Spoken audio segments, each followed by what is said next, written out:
All right, Capricorn, welcome to your weekly Sidereal Astrology forecast for September 28th through the 4th of October. My name is Athen. So this is, of course, for Sidereal Astrology. If you're new to this channel, be sure to check the description down below for more information on that because your sign might be different. So Capricorn, we just had that lunar eclipse last Sunday. In fact, we're going to be feeling this energy this week as well, Monday and Tuesday in particular. It's all very reflective. As you can see, there's not a whole lot of transits going on this week, so I feel like the high point will be integrating this lunar eclipse energy. So for you, it was in that third house, and so this is the house of communications, of synergy, of exchanging, of your mental patterns, thinking patterns, and asking yourself questions like, how are the communications going? How is the correspondence, the daily activities? How can you share and synergize with others? Maybe socialize a little bit more, network, that kind of thing. That's what this lunar eclipse, full moon type of energy is really signifying. It might be something practical for you, something tangible over the past 6 months. If you've started anything new like a book or a course or something like that, that is analytical and mental, it can be an awareness time of that or a culminating time of that. But at the very least, what's happening is that you have a greater understanding of yourself in terms of your mind and your ability to communicate. So that is at a high point. So it's a great early part of the week to reflect on those things and bring in that energy into the more expansive part of life, which is the right side of the brain. Like if the third house is the left side, then the ninth is the right. That's where you've had the North Node for the past 2 years. That's where you have a lot of activity. And that's what this lunar eclipse is. It's the South Node receding energies. So it's where you're understanding more of the practical stuff that you've kind of always had, but then now how to apply it into something philosophical, expansive. It might have to do with traveling, abroad things, astrology, anything that is, expansive in nature or spiritual or philosophical.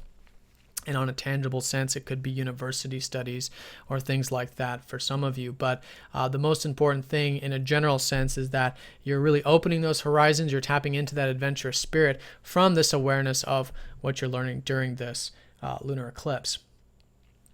So with that being said, these two important aspects here on Wednesday is going to be involving your ruler, Saturn. Saturn's going to be sextiling the North Node. In fact, Saturn is transiting houses and signs. So this doesn't actually happen very often, but when it does, you and Aquarians usually feel this the most. So there's this shift of energy, and you guys are likely feeling this shift like maybe you did the early part of this year and the tail end of last year. But now Saturn's going into Scorpio for 2 years to stay, which is your 11th house. So this is the house of your visions, your ideals for the future. It's also your networking, your groups, your friends, things on that level. So maybe starting to take that part of your life more seriously now with Saturn going in here. But because it's your ruler, I think naturally over the next couple of years, you'll just be putting more, attention on that part of your life, whether it's you're involved with some sort of community thing or group thing, or maybe you're seeing the satisfaction you're gaining from your work or spending more attention on the income you get from your work. These are all things that are seen from that 11th house. And it's, again, at the very core, it's about your hopes and dreams for the future and even ideals which are larger than self. So that's going to be a shift, and that's all very much supporting this energy, moving you towards more of that adventurous part of life. Now, all of that ninth house energy is in flux right now at the moment. Mercury's retrograde this week, and the sun's going to go over that Mercury. So continue to reflect on and maybe redo your philosophy, your outlook, things like that, but also your routine, your health, your diet. I think with this Mercury retrograde, a lot of you are going to be reflecting on that, maybe making some adjustments and changes with your work environment, with your health regimens, your time management, things like that.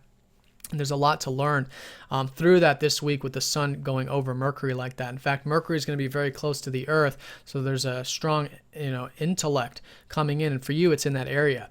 Now, it's also in the area of the deeper connections of life. The sun, who rules that 8th house, and where you do have a lot of energy in that 8th house, conjuncting up to Mercury can be some understanding about how to communicate perhaps on a deeper level, more emotional level, where you're more vulnerable, truthful, honest, raw, that kind of thing with your communications, or just speaking the truth of what's really going on in the world or things like that. So that's the 8th house, and all of that can be very enjoyable with Venus here. You should be very direct, very motivated to speak the truth, to understand more about the truth, again, whether it's with yourself, others, or something collective. And Jupiter transiting this part of your chart means you should feel quite optimistic about ebb and flows, beginnings and endings, and really making change in your life, which can continue to expand with this transit of Jupiter. So in a nutshell, the high point is going to be this third house. I think this early part of the week, a lot of reflection and understanding about the communicative and social sphere of things. Then on Wednesday, things starting to shift and change around your life path, involving the adventurous spirits and your philosophy and wisdom and all of that, while continuing to reflect on that and even implementing more of this, deeper truth to the matter, whether it's personal or otherwise. But this week and next week, the biggest thing for you Capricorns is going to be Saturn shifting into Scorpio, where things just become more real and raw anyways. And this is going to be in relation to your connections, your networks, your ideals and visions for the future, as well as anything larger than self that you're really feeling like putting into action this month and for the next 2 years. So Capricorn, have a great week. If you guys have any questions, please let me know, and I'll see you all next time. Take care.